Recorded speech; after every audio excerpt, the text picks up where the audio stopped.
In 1979, a sealed letter was delivered to a KGB archival facility in Moscow. Official records confirmed it had been sent in 1921.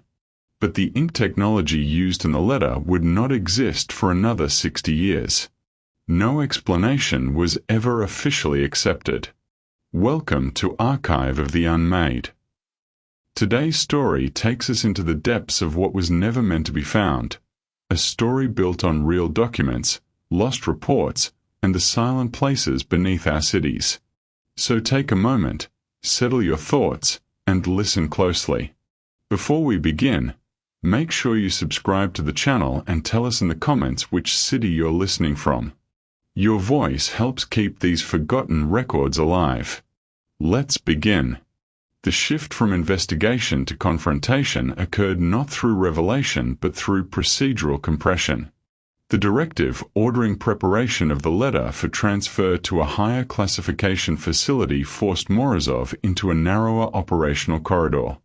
He responded by accelerating internal analysis without expanding authorization, a decision that converted uncertainty into risk. Additional personnel were quietly excluded from access lists, reducing the number of hands but increasing dependence on those remaining. Each exclusion created resentment and suspicion. The investigation ceased to be a shared institutional task and became a guarded operation defined by trust deficits rather than expertise. Errors multiplied as a consequence of speed. Imaging requests were executed without full documentation. Cross-referencing timelines were updated out of sequence. A batch of ultraviolet scans was processed using an incorrect calibration profile, producing results that could not be replicated later. Morozov recognized the mistake immediately but chose not to repeat the scans, fearing that additional anomalies would draw oversight attention. This decision introduced ambiguity into the record that could never be resolved. The investigation's factual foundation began to erode, not because data was absent, but because confidence in its integrity declined. The anomaly's personal relevance intensified when Morozov authorized a deeper archival sweep of internal correspondence linked to the verification continuity mechanisms referenced in the letter. The sweep revealed that several procedural reforms attributed to committee consensus had, in fact, originated from recommendations Morozov himself had authored years earlier. The letter referenced those mechanisms as established fact decades before their conceptual inception. This temporal inversion reframed Morozov's career history. His past decisions no longer appeared independent, they appeared anticipated. The implication was destabilizing. If the letter encoded institutional behavior, Morozov was not merely an observer. He was part of its operational circuit. Pressure from the system escalated through enforcement rather than inquiry. Oversight officers began requesting interim conclusions rather than raw data. Classification language was imposed retroactively on working documents, restricting internal discussion. Morozov complied selectively, filtering terminology to preserve analytical latitude. This partial compliance created inconsistencies that auditors noticed immediately. The investigation became a liability. Morozov's authority, once procedural, now required justification. Each delay demanded explanation. Each explanation increased exposure. The first real loss occurred when the off-site laboratory that had confirmed the ink's modern composition reported a containment breach unrelated to the case. Access to its data archive was suspended pending review. Morozov lost independent verification capability overnight. The lab's involvement could no longer be cited, and its findings became unverifiable references rather than evidence. This loss was not accidental. The timing aligned too precisely with oversight pressure to be coincidental. The system was narrowing informational pathways, forcing dependence on sanctioned narratives. Within Morozov's team, suspicion replaced collaboration. Analysts began questioning not the anomaly but Morozov's intentions. Some believed he was protecting the institution by delaying confrontation. Others suspected he was protecting himself. Documentation habits diverged further. Informal notes proliferated. Official reports became skeletal. The anomaly's effect was now social rather than technical. It exploited uncertainty to fracture alignment. Morozov committed a second procedural violation when he ordered a covert comparison between pressure impression patterns in the letter and indentation signatures found in routine internal memos. The comparison suggested structural similarity in formatting pressure, not handwriting, implying a shared template of document production rather than shared authorship. The result hinted that the letter's construction followed institutional norms that did not yet exist in 1921. Morozov recognized the implication immediately and chose to conceal the finding entirely. This was no longer containment. It was suppression motivated by fear of triggering irreversible response. The irreversible moment followed not from discovery but from enforcement. Central Command issued an order reassigning Morozov's department under a temporary oversight committee specializing in historical disinformation. The reclassification reframed the anomaly as an external threat by definition. Morozov's investigative authority was curtailed. His access remained nominal but conditional. He had lost control of the narrative without losing responsibility for outcome. As oversight prepared to assume custody of the letter, Morozov initiated one final unauthorized action. He authorized full-spectrum imaging of the original document during a scheduled transfer window, exploiting a brief lapse in surveillance coordination. The imaging revealed layered pressure patterns beneath the text that correlated with recent internal decisions, including the Oversight Committee's formation. The document was not static. It was updating through institutional interaction. Morozov now understood that surrendering the artifact would not neutralize it. It would complete its function. This realization forced a choice that could not be reversed. Morozov delayed transfer under procedural pretext and initiated internal contingency planning without authorization. The system responded immediately.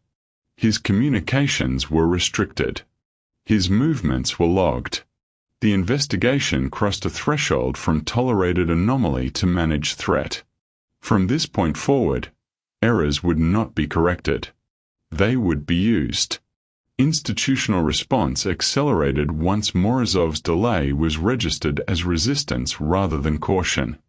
Oversight presence increased physically rather than procedurally, with observers embedded into archival workflows under the justification of compliance verification. Their presence altered behavior immediately. Analysts began self-censoring interpretations, not to protect accuracy but to avoid deviation from expected threat models. The investigation's output shifted from exploratory to confirmatory, forcing all anomalies to be reframed as variants of foreign interference. This reframing did not resolve contradictions. It multiplied them, as the letter's properties resisted any model grounded in espionage logic. Morozov's attempts to preserve analytical coherence resulted in further violations. He redirected internal resources to reconstruct the letter's provenance chain independently of official records, using discarded draft logs and residual postal microfilm archives that had not been fully digitized. This reconstruction demonstrated that the letter's archival path contained deliberate discontinuities inserted decades after its supposed arrival. These insertions aligned with periods of internal reorganization rather than external threat response. The implication was that the system had already encountered the anomaly before and had actively rewritten its own memory to accommodate it. Morozov recognized this pattern from previous failures in his career, where early warning signals had been overridden by institutional narrative correction. His reaction was not explanatory but operational. He attempted to isolate the anomaly from narrative capture. The anomaly became personally entangled with Morozov when he identified a marginal notation embedded within a classified annex referenced by the letter, a notation that mirrored his own shorthand conventions. This was not handwriting similarity but structural preference, a compression logic he had developed independently to navigate bureaucratic constraints. The convergence implied that the letter did not merely predict institutional behavior but adapted to individual cognitive patterns within the system. Morozov's role shifted from investigator to vector. This realization produced a decisive but flawed response. He attempted to alter his own behavior patterns, modifying documentation style, decision timing, and authorization phrasing in the hope of disrupting the anomaly's adaptive feedback. The result was instability. Procedures slowed. Errors increased. Oversight interpreted the disruption as incompetence. The first overt casualty occurred when a junior archival technician responsible for document transfer logging failed to report for duty and was later found reassigned without record to an unrelated administrative unit. The reassignment bore no formal authorization trail. The technician's access credentials were invalidated retroactively, and their involvement with the letter erased from logs. This erasure was not punitive but corrective. The system was smoothing inconsistencies by removing nodes rather than resolving contradictions. Morozov understood that continued resistance would result in further erasures, not necessarily physical but professional and archival. Individuals would vanish into procedural silence. Suspicion hardened into fragmentation within the remaining team. Some members began cooperating directly with oversight, providing interpretations aligned with sanctioned threat narratives in exchange for security. Others withdrew entirely, reducing output to mechanical compliance.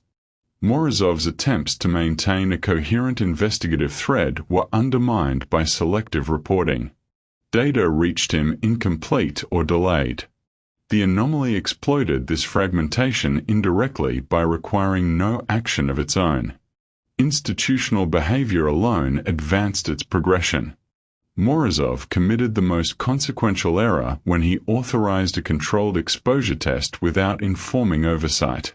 He ordered the letter temporarily placed adjacent to a batch of unrelated classified correspondence to observe whether cross-document effects would occur. The test confirmed his fears. Pressure impressions appeared on the unrelated documents, referencing procedural changes that would occur weeks later. The anomaly was not confined to a single artifact. It propagated through proximity and institutional relevance. By conducting the test, Morozov expanded the contamination footprint irreversibly. Oversight detected the breach through routine ordered anomalies rather than direct observation. Their response was immediate and systemic. Entire document batches were reclassified and sequestered. Access privileges were suspended across departments. The facility entered a containment posture that treated information itself as hazardous. Morozov's authority was effectively nullified, though no formal accusation was issued. He was ordered to produce a final assessment under supervision, transforming his role from investigator to liability manager. The anomaly's interaction with Morozov intensified under this pressure. The letter's content now included references to decisions that Morozov contemplated but had not enacted, including his own removal. This temporal bleed collapsed any remaining distinction between observation and causation. Morozov recognized that institutional attempts to suppress or redirect the anomaly only provided additional structural material for its operation. The system was both the medium and the message. The irreversible moment arrived when Morozov chose to withhold his final assessment and instead submitted a deliberately incomplete report that framed the anomaly as unresolved but contained. This act was not resistance but delay intended to preserve time. The system responded by bypassing him entirely. Oversight assumed direct control of the artifact and initiated preparations for relocation to a higher security facility. Morozov's access was revoked permanently. As the letter was removed from his custody, Morozov observed the final confirmation of his failure. Transfer documentation generated during the process contained phrasing identical to that referenced in the letter's earlier sections, phrasing that had not existed prior to the investigation. The act of transfer completed a causal loop. The anomaly had not been stopped.